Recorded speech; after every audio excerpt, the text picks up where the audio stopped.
Kalau kita ridho dengan satu musibah lalu kita serahin sama Allah, Allah tuh gantiin yang lebih banyak loh. Masalahnya kita nggak yakin. Dapat musibah langsung panik, langsung putus asa. Harusnya pas dapat musibah tetap kita ikhtiar untuk menyelesaikan masalah kita, mencari jalan keluar, mengambil kembali hak kita. Tapi itu jangan sampai mengalahkan porsi kita meminta kepada Allah gantinya yang lebih baik. Begitu dapat musibah, ini bukan cuma antara kita dengan orang, tapi antara kita dengan Allah. Ya udah, kalau lo curang sama gua, ya Allah beri saya yang lebih baik daripada yang sudah hilang dari saya. Allahumma ajurni fi musibati wa khlufli khairam minha. Langsung Allah ganti. Dan itu janji Rasul. Mana pernah Rasulullah berdusta? Tidaklah orang berdoa dengan doa itu ketika musibah, kecuali Allah akan memberikan gantinya yang lebih baik untuk dia. Tapi kita harus benar-benar yakin dan bijaksana. Maksud bijaksana di sini, jangan mendikte Allah harus seperti yang kita pengenin. Kadang Allah ngasih yang lebih baik, nggak mungkin yang lebih kurang. Minimal sama atau lebih baik, nggak mungkin kurang dari itu. Doa, saya pernah mobil saya diserempet orang, terus orangnya pergi. Saya ini ternyata untuk benerin mobil yang keserempet itu 1,5 juta. Langsung doa waktu itu juga, pas lagi kena musibah, jangan tunggu marah dulu beberapa hari baru doa. Saat itu juga, Allahumma ajurni fi musibati wa khluf li khairan minha. Orangnya udah nggak ketahuan di mana, nggak bisa ngejar lagi. Tapi saya udah rugi 1,5 juta.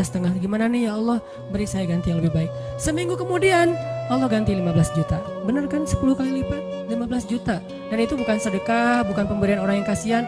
Allah kasih jalan mungkin lewat usaha apa, lewat penghasilan apa, lewat untung dari mana. Yang jelas halal. Dan itu 15 juta 10 kali lipat. HP saya jatuh. HP waktu itu harga yang punya pertama harga 2 juta. Ada qiyamul lail di masjid markasnya Pemuda Hijrah. Saya bangun jam 2, acaranya jam 2. Jadi udah telat kan. Bangun langsung panik gitu. Orang-orang pada nunggu. Miss call udah 15 gitu, banyak banget. Ustaz kemana aja? Akhirnya panik, wudu. Karena panik pakai baju segala macam, HP jatuh dan kacanya langsung pecah dan gak bisa dipakai. Saat itu juga saya doa, ya Allah beri saya ganti yang lebih baik darinya. Berangkat ke masjid. Paginya Allah ganti dengan Note 5 yang waktu itu harganya 10 juta. Gimana caranya? Allah punya banyak cara, ada aja. Tiba-tiba ada usaha ini yang mungkin untung sedikit, dari sini ada apa, ada yang hadiah atau ada apa. Banyak banget subulana, jalan-jalan kami tinggal minta aja sama Allah. Sehingga kalau kita yakin dengan ini, begitu diputusin, kita adik kakak aja ya, gak apa-apa. Langsung nih. Kan dalam kondisi kayak gitu kayaknya kita lagi ngejos banget ya imannya. Doanya lagi khusyuk banget tuh. Sholat aja nangis-nangis kan.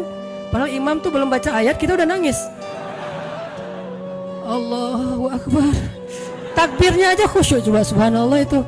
Kalau lagi diputusin emang gitu banget sih sholatnya. Pernah gak sih ngerasain? Gak pernah ya. Pokoknya waktu yang paling enak berdoa itu lagi habis diputusin, habis rugi, pokoknya lagi banyak masalah tuh doanya enak banget tuh. Tilawah Al-Quran baru Alif Lam Mim udah nangis. Belum juga ayatnya la uqsimu biyaumil qiyamah tentang al-haqqah, enggak, bukan ayat-ayat kiamat. Alif Lam Mim doang. Atau nun nangis, nun doang nangis. Satu huruf gitu ya. Jadi dalam kondisi yang lagi sangat lemah, itu kondisi sebetulnya spiritual kita lagi sangat kuat. Jadi secara fisik atau secara emosi kita lagi lemah-lemahnya, di saat yang sama berarti spiritual kita lagi kuat-kuatnya. Gunakan kesempatan itu. Biasanya kalau emosinya lagi stabil, lagi nyaman, spiritualnya lemah. Seringnya tuh kayak gitu kan. Lagi gak ada masalah, lagi nyaman nih, semuanya kayaknya asik-asik aja. Kita doa juga Rabbana atina fid dunya hasanah. Ada yang lebih parah, ya Allah samain aja deh dengan yang sebelah gitu kan. Saking malesnya berdoa, doa sholat juga bacanya yang standar-standar aja, Al-Ikhlas. Karena cuma itu yang ikhlas, yang lain gak ikhlas. Tapi begitu emosional kita lemah, di waktu yang sama spiritual kita langsung kuat. Entah kayak gimana, itu mungkin fitrah manusia ya. Asal emosionalnya lemah langsung kuat. Dan itu spontan kadang-kadang teman-teman. Saya dulu pernah tinggal di rumah kontrakan di sebelah,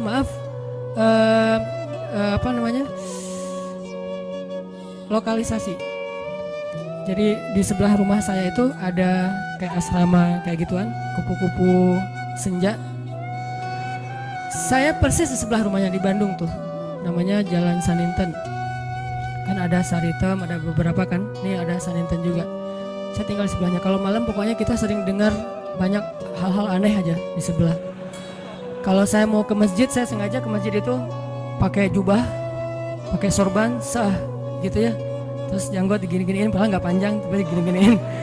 Jalan depan cewek-cewek itu sore kan mereka udah pada duduk, udah selesai dandan, udah wangi kan, duduk depan gak tuh. Saya jalan, assalamualaikum, waalaikumsalam. Lewat. Kadang-kadang kalau malam mereka nggak kenal saya lagi lewat pakai motor gitu, langsung disamperin, om gini. Saya tinggal di situ. Oh ya maaf om, saya balik panggilin. Suka dipanggil-panggil gitu. Orang saya tinggalnya di situ. Pas anak udah agak gede, saya khawatir anak jadi nggak sehat dengan lingkungan itu, baru pindah. Tadi mau cerita apa ya? Hah? Oh ya, spontan ya. Nah, yang punya tempat itu pastinya nggak pernah sholat dan memang preman juga sih. Badannya gede. Kalau dengan saya mungkin 4 kali saya lah. Gede banget pokoknya, gede banget orangnya, tinggi besar dan nggak ada yang berani sama dia. Ada gempa waktu itu di Bandung, siang-siang gempa, dia lagi tidur di atas, biasa tidur pagi gitu, jam 10 pagi tidur. Pas gempa dia langsung loncat ke bawah, Allahu Akbar, Allahu Akbar. Saya kira ada demo apa gitu, dia takbir sendiri, Allahu Akbar, takbir. Coba bayangin, perhatikan spontanitas fitrah manusia itu, ketika emosionalnya terganggu, spiritualnya naik kan. Dan itu kesempatan kita untuk kembali ke Allah banget tuh, karena untuk dapetin spiritual yang sengejos itu, kalau normal susah, kita harus benar-benar ikhtiar. Tapi kalau lagi emosional kita drop, di sisi yang lain, sisi baiknya Allah langsung naikin spiritual kita. Tapi kalau kita abaikan, dua-duanya drop, habis kita. Jangan abaikan. Dia langsung takbir, Allahu Akbar, Allahu Akbar. Saya gempa, keluar semuanya dari rumah, takut runtuh. Pas udah beres gempa, ketawa-ketawa lagi gitu pada ngobrol. Itu terjadi. Dan keluarga saya juga ada yang kejadian pas tsunami dulu di Aceh, kan saya dari Aceh. Tsunami di Aceh itu ada keluarga saya. Dia nggak sholat subuh pagi itu, hari Ahad kan, tanggal 26 Desember 2014. 2014 mah diputusin sih. Enggak lah, udah lama. 2004 gitu ya. Nah, hari itu ada salah satu keluarga saya, dia nggak sholat subuh. Biasa, bukan waktu itu doang nggak sholat subuh, biasa dia nggak sholat subuh. Gempanya kalau nggak salah jam 9 apa jam 8, sejam kemudian tsunami. Pas tsunami dia tuh lari hilang, padahal orangnya itu sering berantem, pokoknya jagernya di kampung lah, sering berantem sama orang-orang di terminal. Tapi begitu tsunami dia lari duluan. Adiknya malah ikut lari sama dia, ditarik sama dia lari. Pas udah tengah jalan ingat balik lagi ke rumah karena dia ingat ibu sama kakaknya ketinggalan, dia pengen nyelamatin ibunya. Kenapa yang satu lari terbirit-birit hilang, yang satu lagi balik? Karena yang satu itu ngerasa banyak dosa. Kalau saya mati hari ini, habis saya nanti di akhirat nih. Dia nggak berani mati. Daripada saya mati tapi belum sholat subuh, lari dia tuh. Yang tadi sholat subuh balik lagi. Nah ini jujurnya ketika spiritual berbicara kan. Mungkin kalau spiritual kita nggak bicara, kita akan sombong, ngerasa apaan sih akhirat, apaan sih tauhid, apaan sih agama, apaan. Tapi begitu ada masalah, yang pertama kita sebut siapa selain ibu kita? Allah. Minimal oh my God. Dan itu bentuk dari fitrah manusia bahwa dia masih mengakui Tuhan. Tinggal masalah Tuhan yang mana nih kan itu ya. Tapi masih mengakui Tuhan. Ketika fitrah dan spiritual kita bicara, harusnya kita dengar, dan itulah ucapan yang paling benar. Kalau yang bicara itu emosi kita, belum tentu benar, dia subjektif. Tapi kalau yang ngomong itu fitrah, itu benar banget tuh. Sehingga teman-teman gunakan kesempatan pas lagi dapat musibah, ya Allah, angkat kedua tangan kita, doa kepada Allah, mulai dengan memuji Allah, kemudian salawat kepada Rasulullah, minta yang setinggi-tingginya nggak masalah, karena kalau Allah nggak ngasih di dunia kayak gitu, Allah kasih kayak gitu di akhirat, bahkan lebih baik dari itu.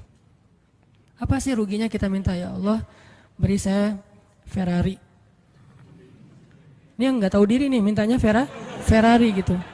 Tapi kan minta ke Allah nggak masalah, dan kita yakin kalau nggak dikasih Ferrari di dunia, minimal dikasih Ferrari di akhirat. Bangkit dari kubur, ada Ferrari.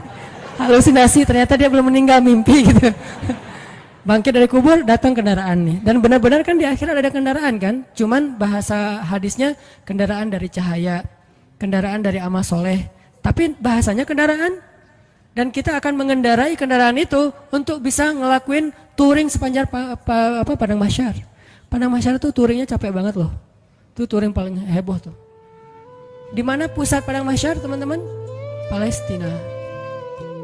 Hari ketika manusia disidang, dibangkitkan, spot bangkitnya, meeting pointnya itu Palestina. Makanya di dalam Al-Quran Allah menyebutkan Palestina itu dengan istilah Yauma yunadil munadi mim makanin qarib. Hari ketika malaikat memanggil manusia dari tempat yang dekat. Semua ulama tafsir sepakat tempat yang dekat itu artinya Palestina, Al-Quds. Siapa yang meninggalnya di Palestina itu sebuah kebaikan yang luar biasa, karena nanti dia akan bangkit lebih dulu dan akan dimudahkan hisabnya. Itulah keutamaan salah satunya meninggal di Palestina, walaupun gak semuanya punya nasib yang sama. Tapi setidaknya manusia bangkit. Terus dari sini ke Palestina ngapain? Gimana jalannya? Mau jalan kaki? Dari Bekasi ke sini aja tadi berapa jam jalan kaki kan? Apalagi dari Sunda Kelapa ke Palestina, itu jauh banget loh. Jalan kaki itu bisa bertahun-tahun sampai ke Palestina. Dan itu bumi yang sekarang. Sedangkan Padang Mahsyar ribuan kali lipat lebih besar daripada bumi sekarang. Dan bumi Padang Mahsyar itu belum ada sekarang. Nanti Allah jadikan lagi setelah kita bangkit. Karena Allah berfirman di akhir surat Ibrahim, Yauma tubaddalul ardu ghairal ardi was samawat. Hari ketika ard itu bahasa Arab jadi bahasa Inggris, earth itu bahasa Arab.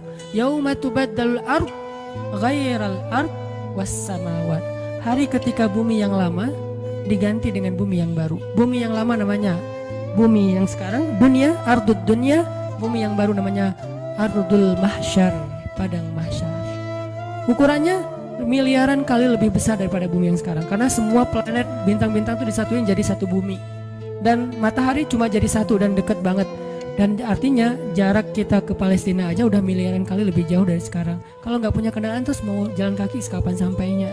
Itulah kenapa ada orang di Padang Mahsyar ribuan tahun gak beres-beres. Kenapa? Jalan doang dari ribuan tahun belum disidang. Harus ke Palestina. Sampai di sana sidangnya juga lama. Belum lagi ngelewatin Sirat. Sirat itu panjangnya dari bumi ke langit. Dan langit terjauh yang pernah ditemukan oleh sains berapa miliaran tahun perjalanan cahaya kan, bukan jalan kaki. Kalau nggak punya kendaraan gimana sampainya ke surga? Jadi untuk bisa sampai ke surga aja teman-teman, nggak ada kendaraan itu mungkin menghabiskan usia kita miliaran tahun loh. Belum sampai ke surga. Terus gimana dong Ustadz? Kita harus punya banyak kendaraan dan kebaikan. Karena cuma itu yang bisa memudahkan perjalanan kita. Itu touring panjang banget. Jadi minta, ya Allah yang kecepatannya berapa ribu kekuatan kuda misalnya, Ferrari. Gimana cara dapetin Ferrari itu? Doa terus menerus. Kalau nggak dikasih di dunia yakin dikasih di akhirat. Kalau saya mah mending milihnya di dunia mah yang biasa-biasa aja, di akhirat yang luar biasa. Kenapa? Yang biasa-biasa juga di dunia udah cukup buat kita. Tapi yang luar biasa di akhirat itu emang kita butuhin banget. Ya Allah, matanya besar, hidungnya mancung, alisnya bertaut. Jadi alisnya tuh nggak ada pemisah, nyatu gitu. Alisnya bertaut. Kalau perlu ditato gitu ya, alisnya biar lurus. Alisnya bertaut ya Allah, atau kayak pedang gitu. Pedang ali bercabang. Tingginya sekian ya Allah, kulitnya putih Korea lah. Minta yang sebaik mungkin. Nanti kalau nggak dikasih jodoh kita kayak gitu di dunia, maka jodoh kita yang di dunia itu nanti akan Allah perindah di akhirat. Dan saya sering cerita, di surga itu nggak ada jomblo. Jadi nggak usah khawatir. Tetap ada wedding lah di surga. Dan WO-nya itu para malaikat banget. Malaikat yang nyiapin segala macam. Kita dirias sama malaikat. Nang sini nang, dirias sama malaikat. Malaikatnya tuh yang bagian rias yang keren-keren gitu, dirias udah secantik-cantiknya, rambutnya nggak kusut lagi selama-lamanya, nggak ada cerita aduh keringetan ya, aduh AC-nya mati ya, ternyata ini apa segala, nggak ada tuh di surga. Selalu bahagia. Baitun, rumah yang tidak ada teriakan dan tidak ada keluhan, cuma ada di surga. Di rumah tangga di dunia tetap ada. Gimana pun soleh keluarga Nabi, Aisyah kadang-kadang mengeluh manusiawi, tapi di surga nggak ada. Nikah di surga, siapa yang jadi walinya?